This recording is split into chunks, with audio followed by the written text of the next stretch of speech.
Right after Trump was arrested, Trump got directly into a vehicle and went straight to the airport and flew back to Florida. His attorneys held a sort of very strange press conference right outside the courthouse. This is Joe Tacopina, as well as Trump's other lawyer, whose name escapes me at this exact moment in time, but we will find it. It didn't go very well. It was just a complete and total mess. The only thing missing was holding it at Four Seasons Total Landscaping, or whatever it was called, Four Seasons Landscaping. But let's take a listen to a little bit of this. President not use language. He requested that everybody involved refrain from using language that's inappropriate. And by the way, that includes the witnesses for the people who are talking just as much. It also includes the former president swinging a baseball bat at the head of the Manhattan DA. Well, I don't know where you got that, because if that was a tweet sent out by the former president. No, it wasn't. And first of all, that picture was not him swinging a baseball bat. I mean, if you want to distort the facts, go right ahead. I won't address that. Yes, it is. He wasn't swinging a baseball bat at anyone's head. That was a picture of him showing off an American-made bat. He was talking about how great American bats are. Yeah, I mean, it's certainly a compilation picture. So Tacopina is right that the picture was isolated. It was two different pictures put together, but Trump did post it to Truth Central. And we've got the picture up on the screen. It's a picture of Alvin Bragg side by side with Trump holding a bat. Obviously, he wasn't actually holding a bat to Alvin Bragg's head, but Trump did post that to Truth Social.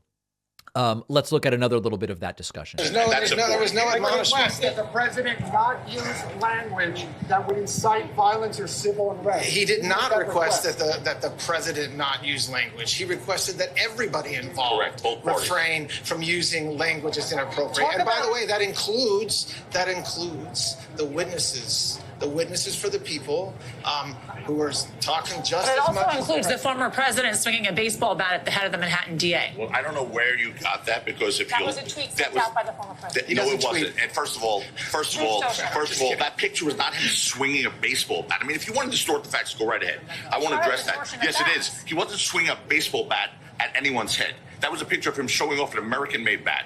Someone else put a picture of the district attorney next to him, and in an article posted that. That's not his article. It's not his photos. Not using language that incites. Guys, here's what we're going to talk about today. We're going to talk about the insufficiency of this case. And I will say this to you. Today's unsealing of this indictment shows that the rule of law died in this country. Because did it really? No. Actually, the indictment shows that no one is above the law, and they keep insisting that this means the rule of law died. No, what we've learned is not even a former president is above the law, and that's a great thing to learn. While everyone is not above the law, no one's below it either. And if this man's name was not Donald J. Trump, there is no scenario we'd all be here today. Please understand that based on these charges. What are we going to get? All right, so there's Tacopina, and then we have, I guess, one more clip here.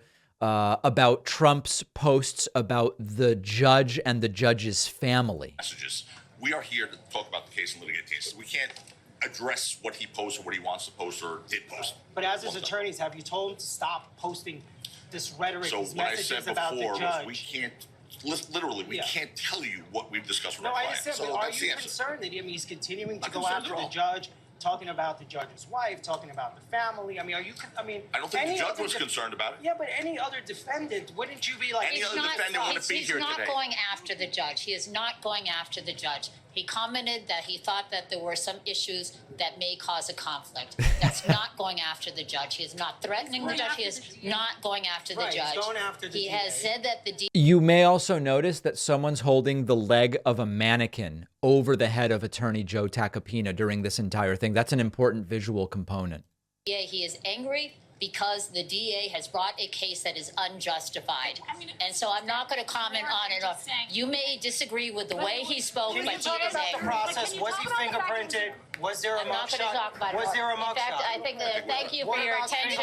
fingerprints? All right, so they're deciding that this was not going particularly well for them and then wrapping it up. A wild day in Lower Manhattan. Let's take a very quick break. Next, we will talk about the event that took place at Mar-a-Lago. We're going to hear from Lindsey Graham. There's so much more. Marjorie Taylor Greene was run out of Manhattan trying to protest. It was one of the craziest days in American politics in a long time. We will be back right after this and give you the rest of the day's news.